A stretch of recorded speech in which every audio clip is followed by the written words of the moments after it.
Obviously, great win for our basketball team. We have a lot of respect for them. They had been on a hot streak here other than their loss to Bakersfield. They had won 5 out of 6 or 6 out of 7, one at Minnesota, one at Milwaukee the other night, who's a really good basketball team that had won in Madison. So we had a lot of respect for them. They're really good offensively. We knew that coming in. Having said that, I think, all of us realize we've got to be a lot better defensively than we were today. I didn't think we were very good at that end. So we got to try to keep improving there and keep beating that drum. It's got to be more important to us. But offensively, I thought we did some really good things. We shared the ball. We had 23 assists, 4 guys in double figures. Thought our offense was about as good as it's been all year, to be honest. Thought we got a little stagnant late in the game against the same zone they were playing earlier in the game that we were really good against. But other than that span of 3 or 4 minutes, I thought we were really hitting on all cylinders at that end. It had contributions from a lot of guys today, really everybody that played. I thought that was a really good offensive basketball team that we had to defend. I thought the first 5 minutes we came out, that set the tone a little bit. Thought it was maybe the best we've played at both ends simultaneously to start a game. I thought that we, sometimes you catch an opponent missing, but I really thought we imposed our will the first 4 or 5 minutes. After that, our defense didn't have quite the same bite. Offensively, I thought we were able to sustain it a little bit more and did some good things. We're going to continue to build on it. We got a day off tomorrow. These guys certainly deserve that. And after a final exam week, I appreciate their concentration and focus and prep for the game in the midst of finals. It's not an easy thing to do. And now they get tomorrow off. We'll have 2 days preparation for the border war. Questions for the players? Malcolm, it feels like you guys kind of are settling in with this unit. You guys have gone through so many different renditions of what you are. Just what did a week off do for you guys to kind of get into a rhythm and maybe change things up a bit? Just refresh our bodies, take a vacation off basketball for a little bit. I think it was good for us because I think we practiced pretty well 2 days before the game. So, I think especially now that school is out, we'll have more chance to rest and recover. Malcolm, John's called you the butcher, the baker, the candlestick maker. What does that mean to you? I'm a pretty good chef. I know that's not true. You don't cook anything, do you? Nah, definitely not. Can he cook? No. Wow. No. All right, Fink. I don't know. To be honest, I don't really think too much of it. I think that says a lot of just that he has a lot of trust in me along with the team. They expect me to do a lot, and I expect myself, to play to those standards. Like I always say, these points don't really mean anything to me. I was actually pretty upset at the end of the game just because I think we made it a closer game than what it needed to be. I think we showed signs that we can be a pretty good team, especially the first 4 minutes of the game. We imposed our will. We just got to do that the whole game. Malcolm, a lot of people look at the points, but you had 5 assists in the first half, 11 rebounds. Just what's clicked for you to become this all-around player that, this team kind of needs you to be? I'd say just not forcing the issue. I say this year compared to, my freshman year, I think I'm on a lot more people's scouting reports, so defense is going to probably focus on me every time I have the ball. My job's not to force anything, but just to make the right play. Every play. And I think when I made plays today, I think I got my assists off of driving, and just finding the open man. I think we just stressed that with the whole team. Just all about executing, which I did today in the first half at least. Malcolm, how many positions did you play today? From what I know as 3. I think I caught myself guarding the 5-man a couple times, so I guess you can count that. Yeah. And Michael, you had something going with Ken with a give and go, a drive and kick thing that seemed to be one of the most effective offensive weapons and fun to watch. Is that a thing that you and he particularly have worked out?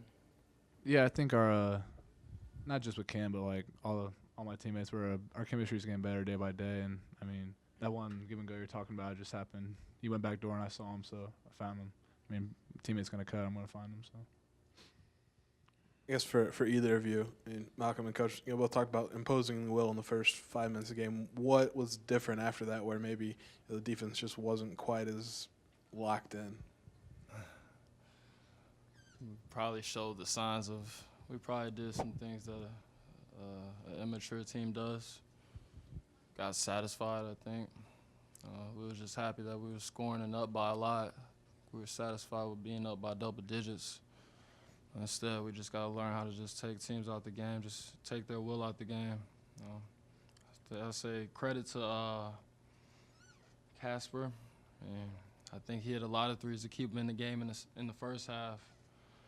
And then I think Burnett, he made a lot of plays for his team, to keep it close in the second half.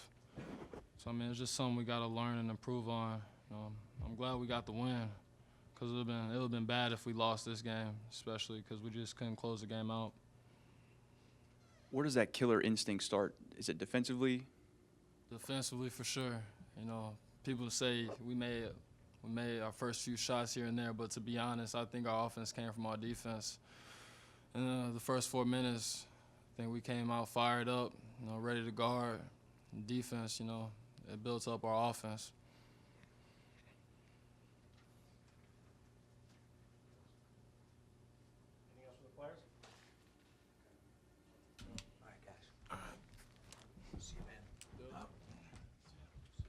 Questions?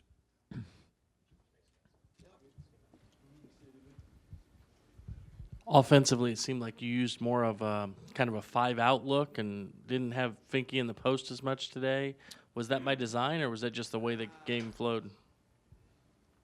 We still had him down there some, but some of the things we ran obviously take advantage of his skill set to be on the perimeter. So there were some things that we ran, some pick and roll things that we ran to put him in what looked like and appeared to be 5-out formations or alignments at times. I thought it was pretty good for us, and I think it's something that we've been tinkering with a little bit more. This week was the first time we really got to make any adjustments post Mike Thorne, to be honest. All of a sudden we find out on Sunday night he's out, and we got 2 days and we're playing Notre Dame. Then it's 2 days and we're playing Western Carolina. Then it's a day off per NCAA rules, and it's 2 days and we're playing Yale. I mean, it was just like boom, boom, boom, And all these things that we had offensively dating back to European practices needed to be altered and adapted a little bit. Not necessarily anything wholesale, but adjustment to fit our personnel at both ends of the floor. This week was the first time we had a chance to actually legitimately work on those things. And I thought that helped us, in addition to what Malcolm said, where we were able to take a couple days off and get guys mentally and physically refreshed. It certainly helped us on the offensive end. I'm going to watch the film and probably wonder how much it helped us on the defensive end, but we'll take a look at it. John, kind of like I asked Malcolm, I mean, we know he can score, but he's playing like you're Denzel Valentine right now, almost has to kind of do that. When did he kind of understand that, or when did that click with him? I think he's just playing it up. He's playing at a high level. There's times where I want even more out of him, Jeremy, as crazy as it sounds, and I know the stat sheet shows that he produced at a pretty high level, but I need him to spearhead, him and Ken and Jay and those guys that have been here for a while. They got to spearhead our defensive effort as well. And obviously a part of that's defensive rebounding, so I'm glad to see he got 11 defensive rebounds. That's a huge thing for our team with a couple of the guys that we got out, So I thought that was good. Obviously he's talented. I don't want him relaxed. I always want him on edge. So, I'm in his ear a lot.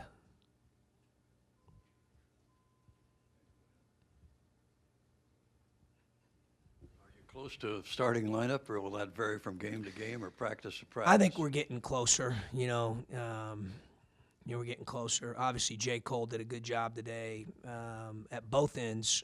I thought until late there, he made a couple. He overhelped a couple times and gave up threes, but we're getting closer. I think he's closer to full strength. Tate's fighting with the hand, but he's getting closer to full strength. I thought the freshman, in particular Williams, practiced really well the last 2 days, and that's why he doubled his minutes today. I mean, he was really good in practice the last 2 days. So I wanted him to understand that that's important, and I thought he gave us good minutes. There were a couple times at 6'7" and long where he really guarded the ball well, and he's starting to value that end a lot more than he ever has. So we're getting closer. We still got a little ways to go, but we're getting closer. The rebounding was a little better today, too. It was a little bit better. Yeah, we blocked out a little bit better. Hill obviously was a big part of that. Finke did a good job on the glass. We had everybody get one. Tate played 10 minutes and didn't get any, and then obviously Jordan and Austin played 9 and 5. But we're challenging everybody that when we pick up the stat sheet, regardless of how many minutes you play, that you at least have one or more defensive rebounds. All guys, we've got to do it by committee right now. And we can get that done, but guys got to make it important, and they got to hit and block out and pursue balls, and I thought we were a little bit better today with that. If the first 4 or 5 minutes were, like you said, as good as you'd seen the team play on both ends, how do you maintain that then for the next? I just think it's mindset. You got to have a mindset of, what I call our Navy SEAL instructor calls it violence of action. I call it killer instinct. You got to have killer instinct. You got to understand that you got to play every possession on defense like someone's holding your head underwater, and you're gasping for air. We don't understand or get that yet. A couple of these young guys got to get it better, but our older guys got to execute better than what we're doing right now defensively. We got to be more consistent on that end of the floor. And our positioning's got to be perfect, and we're getting a little bit closer there. But I thought we got spread out a little bit too much at times. But we'll take a look at it and see how we can get better between now and Wednesday. John, Craig Smith said that when he scouts your team, Malcolm looks like the guy that the rest of your team looks to at times during games for maybe to steady things down or for stability or whatever. Is that the role? I know that vocally that's not natural for him, maybe a little out of character, but is he rounding more into that? Yeah, him and Ken, obviously. Those two guys have a lot of experience. They're both really good players. We expect a lot out of both guys at both ends of the floor. Malcolm makes pretty good decisions. I do. He said it, and he's right. I trust him. Obviously we call his number a lot late, and he did a good job making guys better or getting quality shots up on the rim himself or getting to the free throw line. He's kind of grown into that. He's come a long way from, about this time 2 years ago. They hit 41% from three. Again, kind of an issue with, and it's not just the percentage. They get a lot of threes off, getting 27 off. Which concerns you more, the percentage they're making or the number they're getting? Yeah, both. For sure, both. John, you talked about killer instinct when you have a lead like that, in closing games. Since it is kind of instinctual, how or when do players kind of figure that out? That's a $1 million question. I mean, if all of us could figure that out as coaches and how to inject that into our team, we'd all do it. I think part of it is youth. I think part of it is, a mindset, a grit, a toughness. You got to care about it, at a really high level. And I think right now we've got a lot of players that need to care as much or more about the defensive end as the offensive end. Doesn't mean we're playing selfishly right now. I think it may be about as unselfish as we've played in 4 years. As good a ball movement and all that's good, but they got to value that other end. That's what made Egwu special. For all those fans that maybe didn't appreciate him, and now they appreciate him a lot more. That's what makes Abrams Abrams. Abrams gets ticked off when a team scores 2 or 3 times in a row. It bothers him. He wants to fight you. That's we need some guys taking that disposition. Coach, do you like how your offense is coming together now with the absence of for sure, Thorne and LaRon? Yeah, they're getting better. Starting to get in sync. I think Jeremy or somebody up here mentioned it. The fact of the matter is we've now had 2 or 3 games finally where there's been at least some type of continuity with the lineup and rotations and guys playing together. And, there's a little bit more synchronization for sure. That's been helpful on the offensive end. Fink mentioned that a little bit as well. The last 2 games, Tate and Lewis have like a 20-2 assist to turnover ratio. I mean, it's amazing. Yeah, they're really embracing their role. K-Lou's playing at a high level right now. I mean, I think he's starting to get more comfortable. Jalen is really, I appreciate him because he's battled his butt off to play after the open dislocation. And, so I appreciate him. He's all about the team.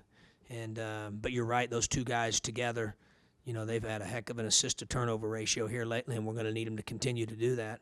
It's kind of what we do. We talk about it a lot, and now even the veterans have bought into it. Like, hey, at Illinois, we take care of the ball. It's just what we do. We always do that. That's Illinois basketball. We don't throw it to the other team. So I think that's become a little bit of our, part of our foundation of what we do offensively, and the guys are telling each other that, and we're starting to build on maybe what we've done over the last 3 to 4 years in that area. Anybody else? All right, happy holidays, guys. Merry Christmas.